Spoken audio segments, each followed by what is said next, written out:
What's up? This is our review of Dracula.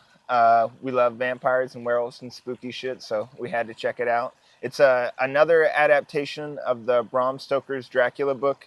If you've seen Nosferatu or the original Braum Stokers Dracula, it is very reminiscent of that. It has a lot of the same story beats and such, but I would say it is probably the weakest of the three, unfortunately. But our review will contain spoilers. The end is definitely a big part of why I think it's so bad. The end did suck. The end was pretty awful.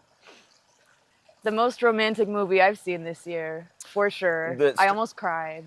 The strongest moments are definitely the romantic moments. The romantic moments are definitely super good. And that also, I think, is what sets it the most aside from the other two. I feel like they kind of go for that vibe in the original.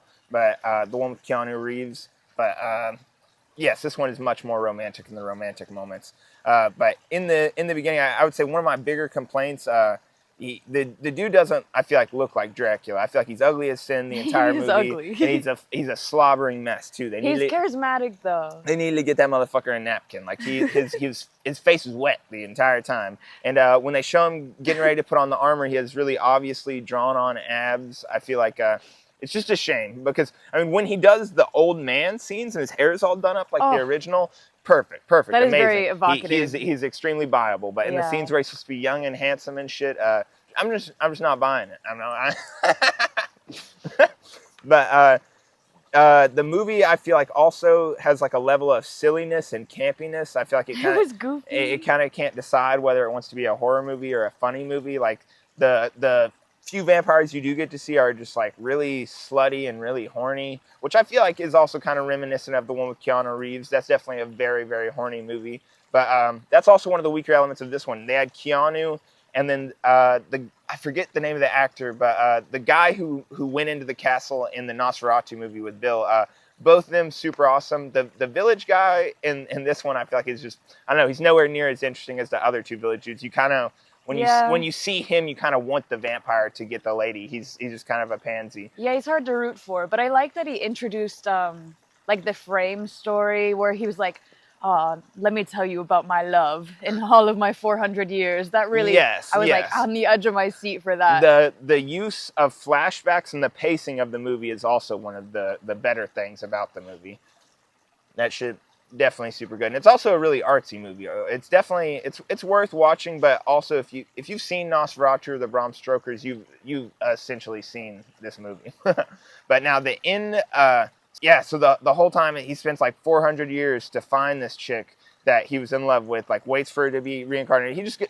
He goes through immense amounts of bullshit to find this chick. And then when he finally finds her, he gets her to remember her past life. So they're in love. And then they're in the end game. They're being like raided by all the military dudes. And he's just absolutely fucking slaying them. And one of the only two fighting scenes in the movie, but he's just murdering the fuck out of these army dudes. And there's no way that he couldn't have killed all of them.